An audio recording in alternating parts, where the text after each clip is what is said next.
El tema es complejo. La leyenda dice más o menos así. Asistente, embarazo inesperado, no desesperes, te podemos ayudar. Y adjuntan el número de un celular. Estas mafias utilizan un método de captación y operan con total impunidad. Faltan controles desde el Estado, por un lado. Lo primero que les preguntan es de cuándo es el embarazo que llevan. Así evalúan si la paciente quiere tener a la criatura o no, y en base a eso ofrecen un tratamiento. Hay mujeres que han dicho que les prometieron hacerse cargo de la criatura para luego entregarla en donación, por lo que sospechan de una posible venta de bebé. La otra salida son los abortos ilegales. Hay al menos 7 organizaciones dedicadas a esta actividad clandestina en Capital Federal y en el Gran Buenos Aires que se mueven en forma independiente. En cuanto a los valores de las cirugías, dependen del riesgo del embarazo en cuestión. Cuando la intervención se observa más compleja, aumenta su precio. Y él ha participado de esta denuncia. Estamos en comunicación con el doctor Ricardo Tondo por esta búsqueda que se eviten y que se erradiquen este tipo de mafias. Doctor Tondo, buenas noches, bienvenido a Concepto y a Contrarreloj. ¿Cómo le va?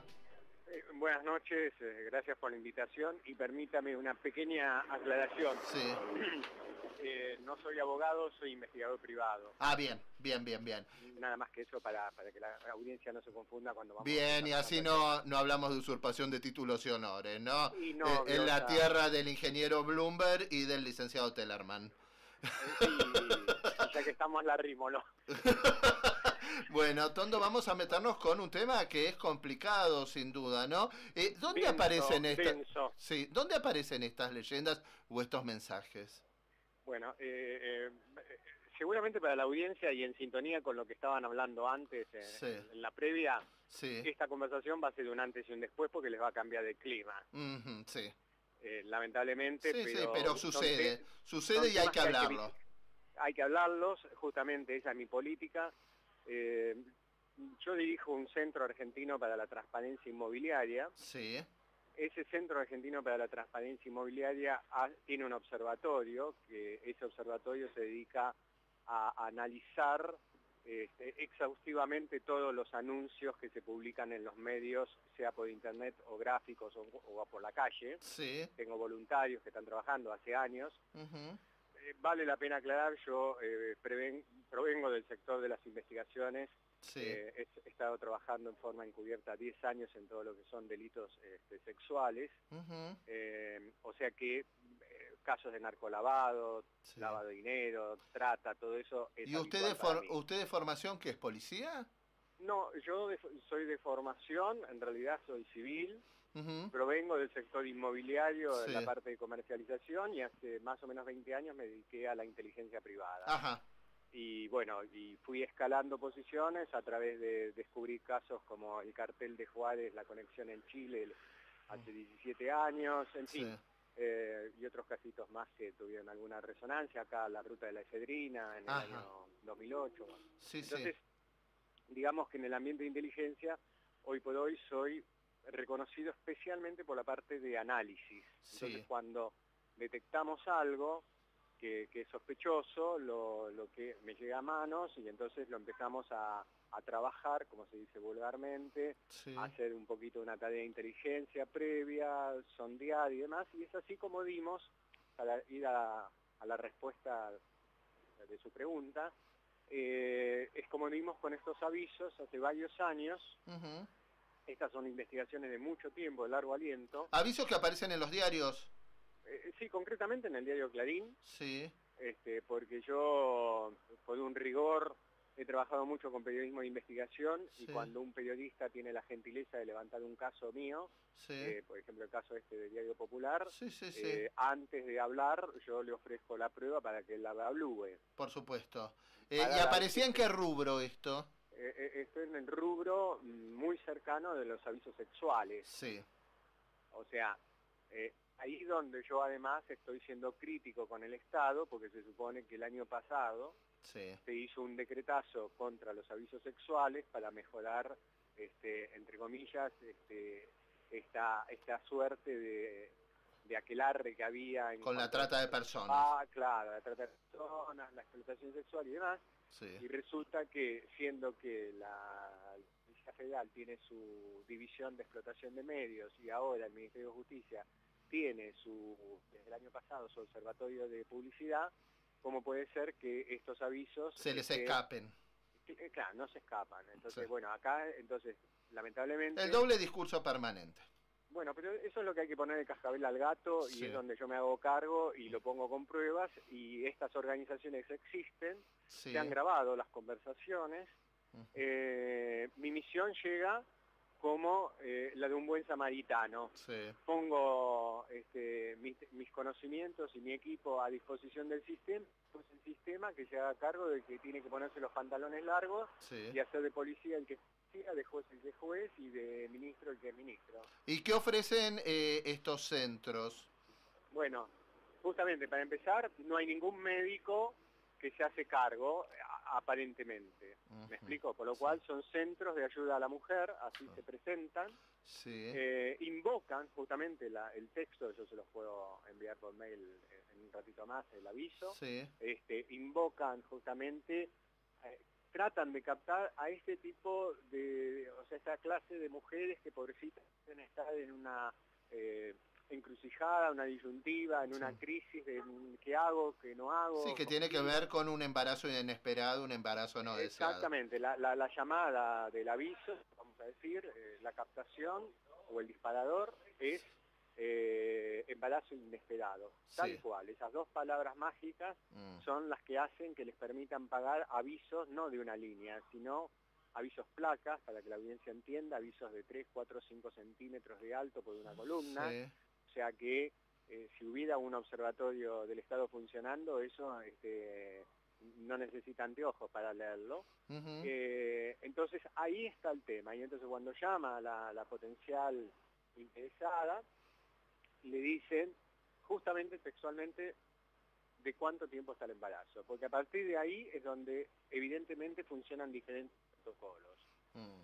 Los reciben con una consulta gratuita, por supuesto no un médico ni nada, simplemente una persona que ni da el apellido, muy temerosamente se preocupa cuando los llamados son telefónicamente, o sea, con ID bloqueado, por ejemplo, cuando nosotros hacemos los llamados, está bloqueado el ID, entonces muy preocupada por eso, o sea, esto es textual y está grabado, ¿eh? Entonces a partir de ahí, bueno, esto hace años que lo empezamos la investigación, empezamos a detectar las redes, y empezamos con otra técnica que tenemos nosotros de captación de testimonios, empezamos a recibir testimonios acerca de lo que le ofrecían. Le ofrecían... Primero lo que hacen es invitarte a que vayas al lugar, no te lo dicen en forma telefónica. Nada telefónico. Sí. ¿Y los precios?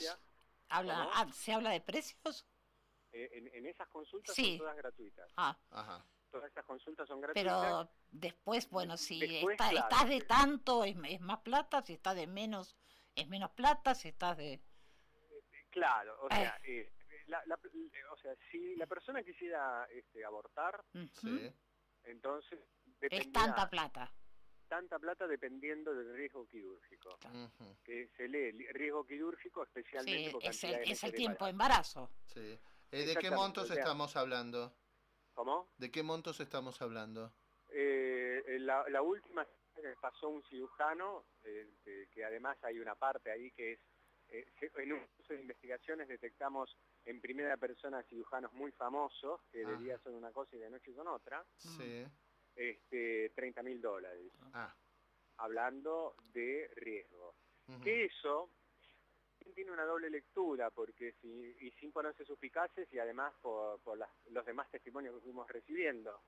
Al poner un precio alto, no muchas mujeres pueden enfrentar esa situación. Claro, entonces viene el plan B. Y bueno, si no tenés los recursos, ¿qué vas a hacer? Y entonces ahí viene la segunda oferta, y mirá, nosotros tenemos gente que se podría hacer cargo. Ahora, cuando hablamos de tenemos gente y se puede hacer cargo, yo voy a ser duro, aviso a la audiencia para que esté sentada, la prostitución de mujeres embarazadas vale más caro para el cliente. ¡Qué horror! ¿En serio? ¿Estamos? Claro. O sea, hay organizaciones que se dedican solamente a dejar que sus mujeres prostituidas estén embarazadas, porque un consumidor de servicios sexuales va a pagar mucho por menores de edad, ¿no es cierto? O por gente que se deje vejar. Hace 15 días denunciamos en plena capital, ahí en Almagro, un centro de esclavitud sexual, donde convocan a turistas extranjeros para que vengan a esos shows y a satisfacer esas necesidades sexuales extremas. ¿Había menores?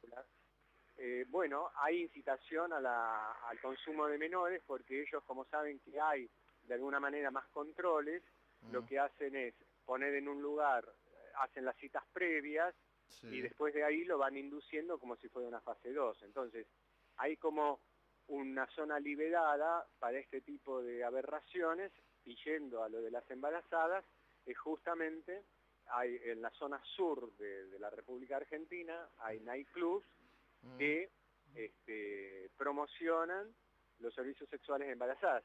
¿Estas mujeres son secuestradas o estas mujeres prestan consentimiento a cambio de dinero o a cambio de un posterior aborto? Bueno, en la nueva ley de trata, con el desastre del caso Marita Verón en Tucumán, están tratando de ver si lo emparchan con nuevas leyes ahora de acá la semana que viene, no sé, lo harán el 1 de enero, no sé cómo lo harán, pero una ley ultra rápida, que la estuve analizando, lo que están presentando, mal, porque se habla de, por ejemplo, consentimiento. Sí, no existe en general el consentimiento. ¿Cuál es el consentimiento cuando el otro es un mafioso, donde la vida de la tratada es nada? Claro. Entonces, el consentimiento en esas organizaciones es una palabra muy delicada, porque están sometidas, porque además, justamente las víctimas de trata, que están tratándose en este momento, en este proyecto de ley, nosotros estamos por subir mañana justamente un programa para reinserción de las víctimas de trata, entre paréntesis, reinserción laboral, porque la víctima de trata, además de tener una reinserción psicológica, social, personal, necesita una compensación económica por lo que hace legítimamente. Sí, para poder vivir. Tondo, quiero volver sobre el otro tema porque no me queda casi tiempo. Estos lugares funcionaban en la capital. ¿Cuál era el negocio de los cirujanos? El negocio de los cirujanos es justamente... practicar un aborto. Practicar un aborto. Practicar un aborto por $30.000. Sí, textualmente el último caso que confesó muy graciosamente un cirujano fue que cobraba $30.000 por un embarazo muy avanzado. ¿De qué estamos hablando? ¿6 meses? ¿7 meses? No, el máximo, entiendo que estamos hablando de por lo menos unos 4 meses. Sí. A ver, Tondo, las últimas finales. ¿Dónde funcionaban estos centros y qué intervención ha tenido la justicia y el Estado en este sentido? Yo funciono así. Los centros estos funcionan en Capital y Gran Buenos Aires. Sí. Los tenemos identificados a todos. Son Se supone 7. que son 7 o tal vez más. 7 son los que están publicando. 7 son los que venimos siguiendo hace varios años. Teníamos que encontrar, porque llegábamos a las organizaciones pero no lográbamos identificar a los cirujanos. Hace muy poquito en realidad logramos identificar a algunos cirujanos y entonces con eso ya tomó valor. ¿Quiénes son esos cirujanos? Los nombres no se los puedo decir. Bien. En este minuto. Pero sí los vamos a decir a las autoridades que les interese hacerlo. ¿Hay tráfico de bebés en esto? Bueno, justamente hay 2 testimonios que nos acercan al tráfico de bebé y al tráfico de órganos. ¿Y a cuánto están traficando estos bebés? ¿A cuánto los están vendiendo? No, bueno, ahí se están hablando, depende de lo que pague el oferente y la característica del bebé, pero están hablando cuando viene una persona, por ejemplo, de Francia, que han llegado los casos que nos han referido, viniendo acá a pagar 100.000 euros, 150.000 euros, porque para esta gente un cambio de vida, de no poder procrear y poder venir y elegir un hijo y llevárselo sin mayor miramiento, no tiene precio. Es como el tráfico de órganos. ¿Y los órganos? Los órganos en países, porque nosotros somos buscados, porque esto también se puede hacer en Bolivia, que se ha denunciado alguna vez en el Clarín, y también se puede hacer en Filipinas, que es un centro, o en el Asia, son centros donde la gente vende los órganos por una moneda o en la India. El tema acá es que nosotros gozamos de tener una nutrición bastante buena, entonces garantiza Son de alguna más cotizados. manera compatibilidad. Claro. Bien. Claro. Qué horror. Ricardo Tondo, muchísimas gracias por este contacto con Concepto. Un abrazo y gracias por el interés en estos temas. Que tenga una buena noche.